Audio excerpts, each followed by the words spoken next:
দুজনে মিলে গিয়েছিলাম রেস্টুরেন্টে। হ্যাঁ, মকটেলের সঙ্গে রাইস মাখিয়ে খেতে। এই গেল। উফ, থামো না। প্রথমেই অর্ডার করেছিলাম চিকেন টিক্কা কাবাব। কি সুন্দর কাবাবগুলো দেখতে দেখছো। আর খুবই সফট ছিল। সাথে দিয়েছিল গ্রিন চাটনি আর স্যালাড। ওটা আমার ফেভারিট গ্রিন চাটনি। কস্তুরিতে কাবাবটা বেশ ভালোই বানাই। তারপর আমি একটু টেস্ট করলাম গ্রিন চাটনিতে ডুবিয়ে চিকেন টিক্কা কাবাব। টেস্টটা কিন্তু সত্যিই দারুণ ছিল। আর মেন কোর্সে নিয়েছিলাম চিকেন দো পেঁয়াজা আর চিকেন ফ্রাইড রাইস।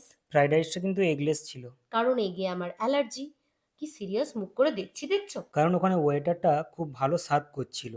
কস্তুরীর প্রত্যেক স্টাফেরই এত ভালো ব্যবহার যে বারবার আমরা ওখানে ছুটে যাই। গ্রেভিতে মাখিয়ে রাইসটা প্রথমেই মুখে দিলাম। এখানকার রাইসের বিশেষত্ব হচ্ছে এরা মিষ্টিটা অনেকটা কম দেয়। আর সেই জন্যই এখানে রাইসটা আমার এত ভালো লাগে। চিকেন দো পেঁয়াজার সাথে রাইসটা কিন্তু বেশ ভালোই ছিল।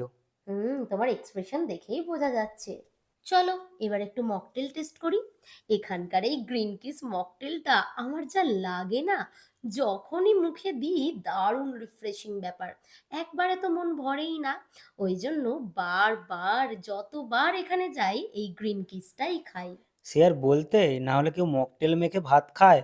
এই দেখো ওটা পড়ে যাচ্ছে, দেখতেও পায়নি। কি আর করবো বলো। যাই হোক, অনেক কষ্টে মুখের লজ্জা লুকিয়ে শেষ করেছিলাম।